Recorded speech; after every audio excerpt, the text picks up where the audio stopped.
Chapter 8 in Percy Jackson. We capture a flag.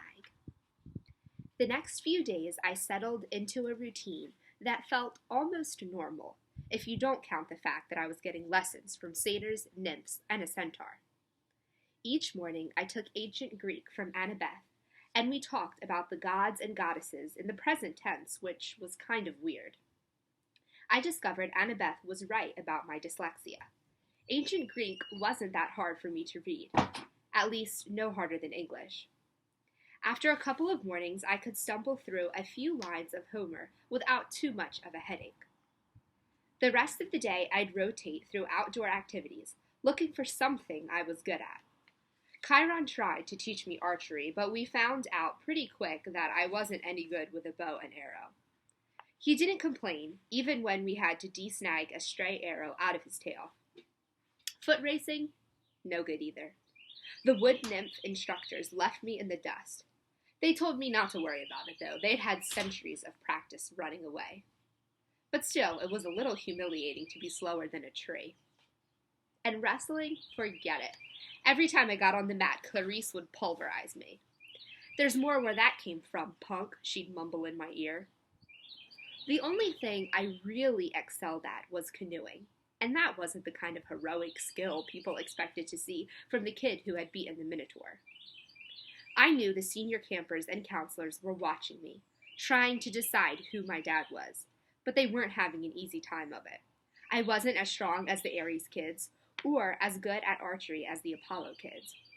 I didn't have Hephaestus' skill with metalwork, or, God forbid, Dionysus' way with vine plants.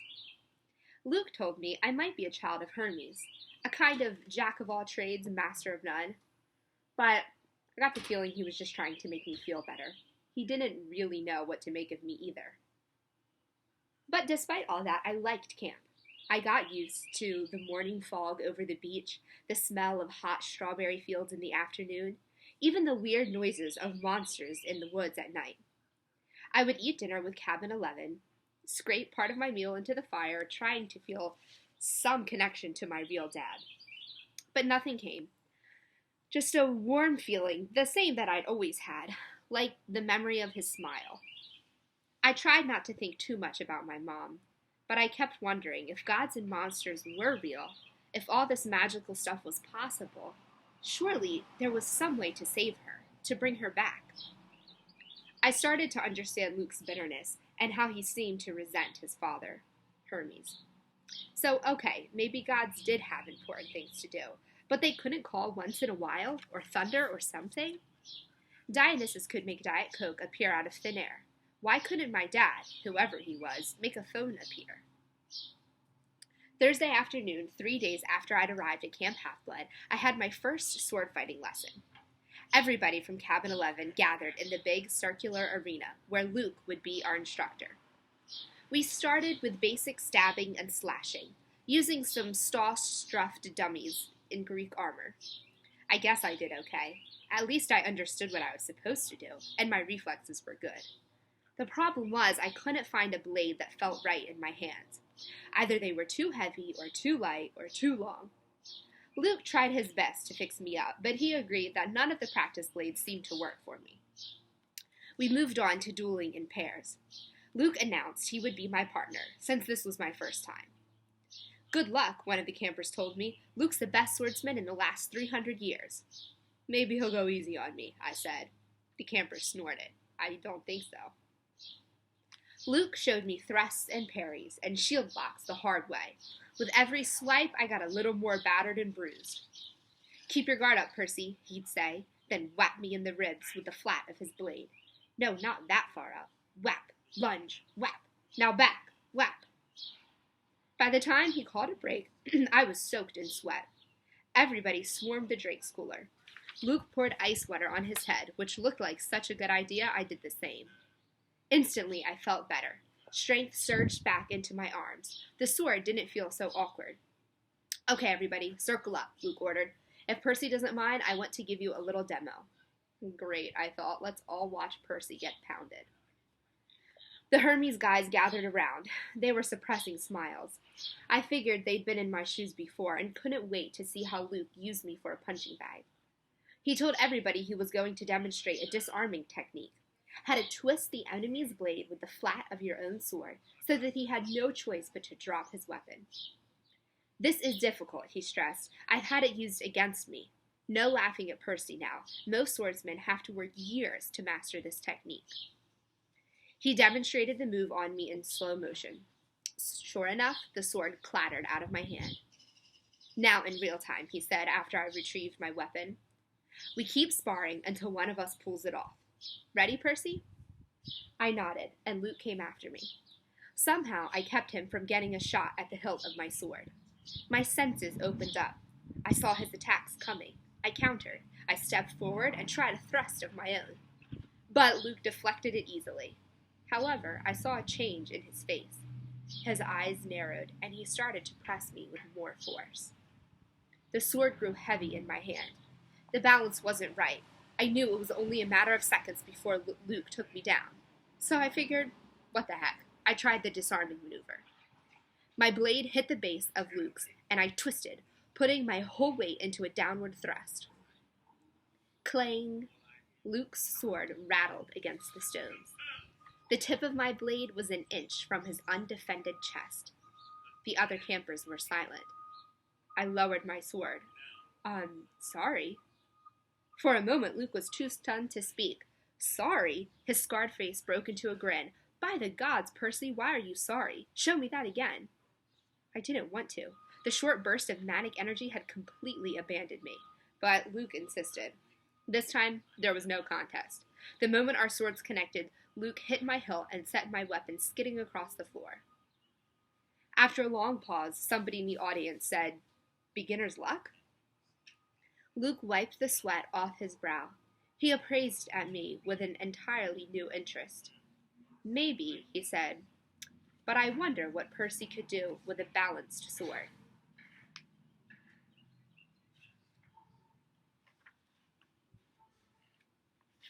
I'm going to skip a few pages. Right now, they talk about how the big three, which are Zeus, Poseidon, and Hades, vowed on the river Styx that they would have no more kids. The last time they had kids, they fought each other, and it caused World War II. They also give a backstory about another girl, a daughter of Zeus, Thalia, who fought her way, just like Percy did, to get into Camp Half-Blood. However, she didn't make it, and instead she was killed right at the border. But she was escorting 2 other Half-Bloods in, and she saved their lives, and they live now safely at the camp. Grover, I said, have heroes really gone on quests to the underworld? Sometimes, he said. Orpheus, Hercules, Eudine. Have they ever returned somebody from the dead? No, never, Grover said. Orpheus came close. Wait, Percy, you're not seriously thinking. No, I lied. I was just wondering. So, a satyr is always assigned to guard a demigod? Grover studied me warily. I hadn't persuaded him that I'd really dropped the underworld idea. Not always. We go undercover to a lot of schools. We try to sniff out the half-bloods who have the makings of great heroes. If we find one with a very strong aura, like a child of the big three, we alert Chiron, since they could cause really huge problems. Monsters are more attracted to them than anyone else. And you found me, I said. Chiron said you thought I might be something special. Grover looked as if I just led him into a trap. I didn't... Oh, listen, don't think like that. If you were, you'd never, ever be allowed on a quest, and I'd never get my license. You're probably a child of Hermes, or maybe even one of the minor gods, like Nemesis, the god of revenge. Don't worry, okay? I got the idea he was reassuring himself more than me. That night, after dinner, there was a lot more excitement than usual. At last, it was time for Capture the Flag. When the plates were cleared away, the horn sounded, and we all stood at our tables. Campers yelled and cheered as Annabeth and 2 of her siblings ran into the pavilion carrying a silk banner. It was about 10 feet long, glistening gray, with a painting of a barn owl above an olive tree. From the opposite side of the pavilion, Clarice and her buddies ran in with another banner of identical size, but gaudy red, painted with a bloody spear and a boar's head. I turned to Luke and yelled over the noise. "Those are the flags?" "Yeah," he said. "Ares and Athena always lead the teams?" "Not always," he said, "but often." "So, if another cabin captures one, what do? Repaint the flag?" He grinned. "You'll see. But first, we have to get one." "Whose side are you on?" I said. He gave me a sly look, as if he knew something I didn't. The scar on his face made him look almost evil in the torchlight. "We've made a temporary alliance with Athena. Tonight, we get the flag from Ares, and you are going to help." The teams were announced. Athena had made an alliance with Apollo and Hermes, the two biggest cabins. Apparently, privileges had been traded. They got extra shower times, tour schedules, and the best slots for activities in order to win support. Ares had allied themselves with everybody else: Dionysus, Demeter, Aphrodite, Hephaestus. From what I'd seen, Dionysus's kids were actually good athletes, but there were only 2 of them. Demeter's kids had the edge with nature skills and outdoor stuff, but they weren't very aggressive, so I didn't know how far they would go. Aphrodite's sons and daughters I wasn't too worried about. They mostly sat out of every activity and checked their reflections in the lake, did their hair, and gossiped. Hephaestus's kids were not pretty, and there were only 4 of them. But they were big and burly from working in the metal shop all day. They might be a problem. That, of course, left Ares' cabin, a dozen of the biggest, ugliest, meanest kids on Long Island, or anywhere else on the planet. Chiron hammered his hoof on the marble. "Heroes," he announced, "you know the rules. The creek is the boundary line. The entire forest is fair game. All magic items are allowed. The banner must be prominently displayed and have no more than 2 guards. Prisoners may be disarmed, but they may not be bound or gagged. No killing or maiming is allowed. I will serve as referee and battlefield medic. Arm yourselves." He spread his hands, and the tables were suddenly covered with equipment: helmets, bronze swords, spears, oxhide shields covered in metal. "Whoa," I said. "Are we really supposed to use all this stuff?" Luke looked at me like I was crazy. "Unless you went to get skewered by your friends in Cabin 5. Here, Chiron thought these would fit. You'll be on border patrol." My shield was the size of an NBA backboard, with a big caduceus in the middle. It weighed about 1,000,000 pounds. I could have snowboarded on it fine, but I hoped nobody seriously expected me to run fast. My helmet, like all the helmets on Athena's side, had a blue horsehair plume on top. Ares and their allies had red plumes. Annabeth yelled, "Blue team, forward!" We cheered and shook our swords and followed her down the path to the south woods. The red team yelled taunts at us as they headed off towards the north. I managed to catch up with Annabeth without tripping over my equipment. "Hey," she kept marching. "So, what's the plan?" I asked. "Got any magic items you can loan me?" Her hand drifted towards her pocket, as if she were afraid I'd stolen something. "Just watch Clarice's spear," she said. "You don't want that thing touching you. Otherwise, don't worry. We'll take the banner from Ares. Has Luke given you your job?" "Border patrol," I answered, "whatever that means." "It's easy," Annabeth said. "Stand by the creek, keep the Reds away. Leave the rest to me. Athena always has a plan." She pushed ahead, leaving me in the dust. "Okay," I mumbled. "Glad you wanted me on your team." It was a warm, sticky night. The woods were dark, with fireflies popping in and out of view. Annabeth stationed me next to a little creek that gurgled over some rocks. Then she and the rest of the team scattered into the trees. Standing there, alone, with my big blue-feathered helmet and my huge shield, I felt like an idiot.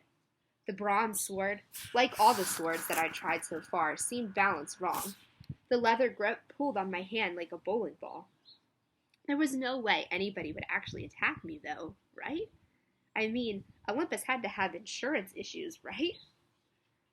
Far away, the horn blew. I heard whoops and yells in the woods, the clanking of metal, kids fighting. A blue-plumed ally from Apollo raced past me like a deer, leapt through the creek, and disappeared into enemy territory. Great, I thought. I'll miss all the fun, as usual. Then I heard a sound that sent a chill up my spine. A low canine growl, somewhere close by. I raised my shield instinctively. I had the feeling something was stalking me. But then the growling stopped. I felt the presence retreat. On the other side of the creek, the underbrush exploded. 5 Ares warriors came out, yelling and screaming. "Cream the punk!" Clarice screamed. Her ugly pig eyes glared through the slits of her helmet. She brandished a 5-foot-long spear, its barbed metal tip flickering with red light. Her siblings had only the standardized issued bronze swords, not that they made me feel any better. They charged across the stream. There was no help in sight. I could run, or I could defend myself against half the Ares cabin. I managed to sideswipe the first kid's swing, but these guys were not as stupid as the Minotaur. They surrounded me, and Clarice thrust at me with her spear. My shield deflected the point, but I felt a painful tingling all over my body.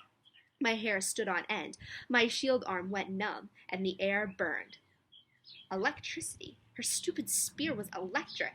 I fell back. Another Ares guy slammed me in the chest with the butt of his sword, and I hit the dirt. They could have kicked me into jelly, but they were too busy laughing. "Give him a haircut," Clarice said. "Grab his hair." I managed to get to my feet. I raised my sword, but Clarice slammed it aside with her spear as sparks flew.